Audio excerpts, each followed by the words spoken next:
Hi everyone, Dr. Harmon here. Today I'd like to talk about tear trough filler. The tear trough is a ligament that extends from the bone in the cheeks to the skin. And in most individuals who are younger, it is typically not very visible.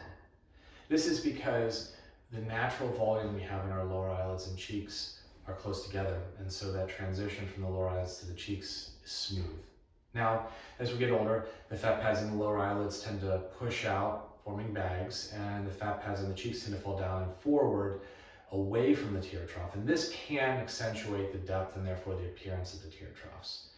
In young people, that typically is not the case. However, in some individuals, they do demonstrate deep tear troughs that can impart a tired or a sad appearance to the eyes, despite not having developed those age-related changes I had mentioned previously.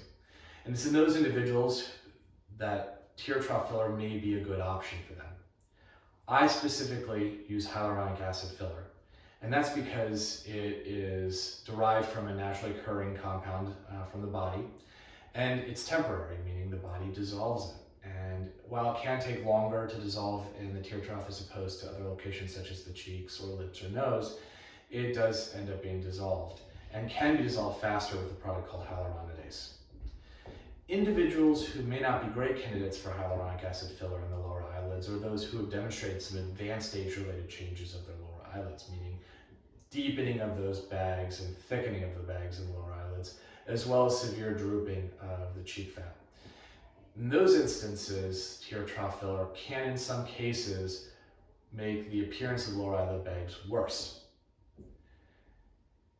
The products that can be used for filler in the tear trough are typically considered FDA off-label, but they've been used for a very long time safely and effectively in this location. There is one product that has been FDA approved specifically for tear trough. A blunt-tipped microcannula is typically used to place filler in this location. And by blunt-tipped microcannula, I mean a small, thin cannula or needle that does not have a sharp end. It has a blunt-tipped end, and the port where the filler is injected comes off the side of the needle as opposed to the edge of the needle, the tip of the needle. This can reduce the risk of bruising and swelling in the location where the filler is injected, though some bruising and some swelling are expected after this procedure. It can also, however, reduce the risk of getting filler in a blood vessel, which is something you'd like to avoid. Recovery for this kind of procedure varies, and some swelling, as I said, is expected. Some bruising can occur as well.